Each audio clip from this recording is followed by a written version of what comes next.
66 years is technically how long video games have existed if you count Tennis for Two as the first one.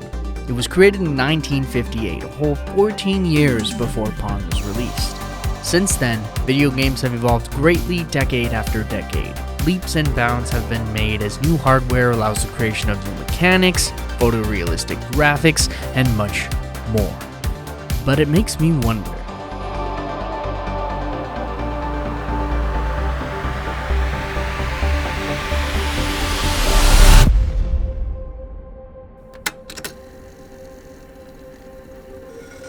it's a difficult question to answer, and I think everyone might have a different opinion.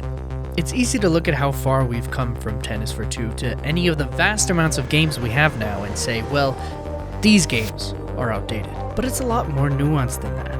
Each decade of gaming history advanced graphically and mechanically in some way. You could say that older games may have clunky or unintuitive gameplay, or even that their graphics have aged poorly, but these statements can be subjective, especially if you're talking about graphics. Someone may consider pixel art as an outdated graphic style, but there are so many newer titles that continue to use pixel art. The low poly art style of the PS1, PS2 era can also be outdated to some, but nostalgic and comforting to others. Good graphics tend to become confused with cutting-edge graphics. Good graphics are your Journey, Sable, Cuphead, Breath of the Wild, Hades, etc. Cutting-edge graphics are your Death Stranding, God of War Ragnarok, Hellblade 2, and so on and so forth. Hell, by the time you watch this, that might not even be the case anymore, which is exactly the point. Cutting edge will always stop being cutting edge eventually. There will always be something that looks better as time goes on. Good graphics aren't limited to just being photorealistic, so it shouldn't be the deciding factor of what may make a game outdated. At the end of the day, game design is really the most important part. Gameplay, level design, AI, etc. I just played Deus Ex for the first time not too long ago. It's a game many would call one of the best of all time, and I would be inclined to agree. It might not look amazing anymore, but I kinda like the graphics. The story is phenomenal. The gameplay...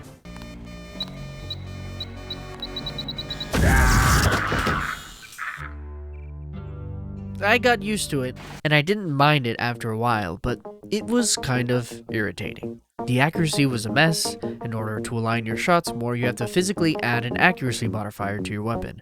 Training into a particular weapon's skill set makes you more accurate as well. If you don't, then, well, this is how accurate you are. The AI is also not great practically the entire time. Some AI would just stand around or run around and not shoot me, but okay. Deus Ex is 24 years old now. How long did it take to become outdated? Mechanically? Maybe even when it launched? If you look at just its FPS mechanics, it does not feel as good as other games from the same year, such as Turok 3. The first Half-Life came out 2 years before it and feels a lot better in my opinion. Sure, I can shimmy from side to side, but that doesn't matter if the core gunplay doesn't feel good.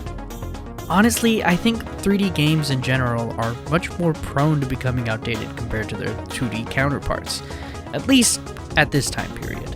I mean, just look at Age of Empires 2, which came out the same year as Deus Ex, and is arguably not outdated at all. The definitive edition of the game, which is largely just a remaster with some quality of life and more campaigns, is still played by thousands of people, and there are still large tournaments being held for it to this day.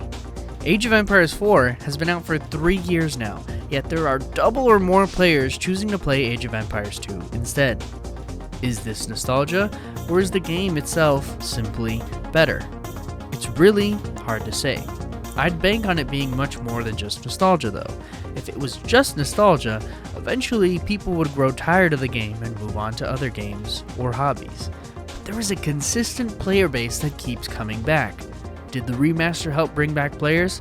Sure, but if you look at the Steam charts for the HD version, you can see that there was always a consistent player base that just grew with the definitive edition's release. So then what makes a game outdated? Well, I think that when a new game improves on genre staples and adds quality of life features, it slowly makes other games outdated. Horizon Forbidden West is a good game. I did not like it as much as the first installment, but it was still an enjoyable experience. It's so beautiful to look at and ride around in, but for an open world game, it doesn't make me want to ride or walk to my next objective. Compare this to Elden Ring, which came out a week later, and it pales in comparison. Horizon's open world feels extremely outdated. Elden Ring encourages the player to explore as much as possible and actively rewards you for doing so. From running into random encounters to discovering secret areas, the game was built with exploration in mind. Horizon feels more like a hub before you get to your next objective. It's a world you can run around in, but really it just wants you to check off quests from a box. Legacy sequels usually do a great job at improving on what made the first game enjoyable, so much so that going back to the first can end up feeling weird or just bad. Spider-Man 2, for example, made web swinging feel so good that going back to the first one just feels wrong. Injustice 2 also made the combat much more responsive and sped up the gameplay. Going back to the original really puts into perspective just how sluggish the combat really was. God of War Ragnarok greatly improved its difficulty modes to be much more enjoyable. The previous ones making the enemy's health higher was just simply not fun. So, while some games may be more prone to becoming outdated, others are timeless. Something like The Beginner's Guide will likely never become outdated. It's a meta-commentary on games and our relationships to them. It's such a unique experience that won't really change with time. Sandbox games like Minecraft have near infinite replayability, as the whole experience of the game largely depends on whatever the player wants to do. I'd say RPGs largely have aged the best of all genres. Play any Pokemon game and you'll likely have a great experience. Chrono Trigger is known as one of the best games of all time, and it came out in 1995. Puzzle games also rarely age all that much. Portal is nearly 20 years old, and it is still so much fun to play. I don't think platformers have really aged badly either. Super Mario World and Sonic 2, while difficult, are still very fun to play. As I said before, 3D titles seem to be the most prone to becoming outdated. I think this is mainly because when it was first introduced, it was so novel and evolved so quickly, leading to games a few years apart to greatly improve on previous titles. Yet, I don't even think that an outdated game suddenly becomes unenjoyable. Like I said, I think Deus Ex has some outdated mechanics and AI, but I still loved that game. At the time of writing, Space Marines 2 just came out. People love it. It promises exactly what you'd expect. You are an Ultramarine, fighting the Tyranids for the God Emperor of mankind.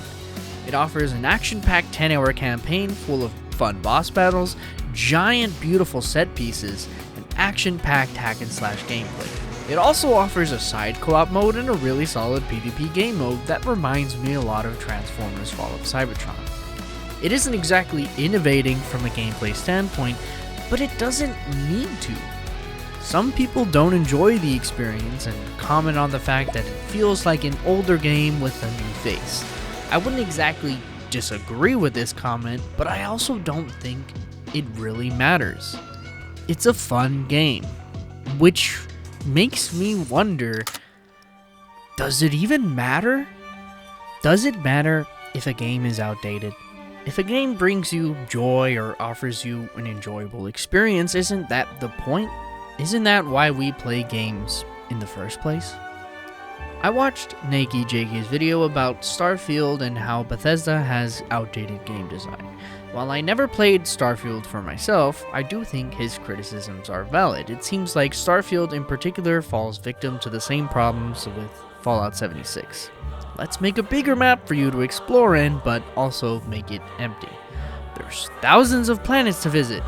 While, sure, this is technically true, it isn't exactly fun to visit them if it takes a loading screen to get there, and when you finally do, it's just a bunch of empty land.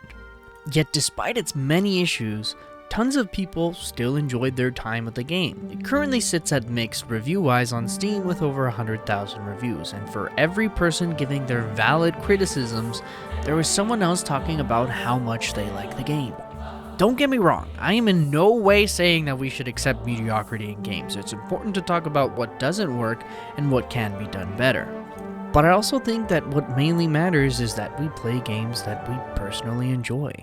Some people absolutely love Ubisoft open world games and the whole checkbox aspect of them, despite being so overdone.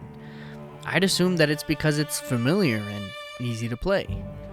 The same can be said with COD games and how hostile fans seem to get when actual changes are made, but they still buy the next one, year after year. At the end of the day, games are so unique and thus age uniquely from genre to genre. Some games release outdated, others slowly become that way, but if you want to play a game anyway, then do it. There's a plethora of fantastic games to play right now.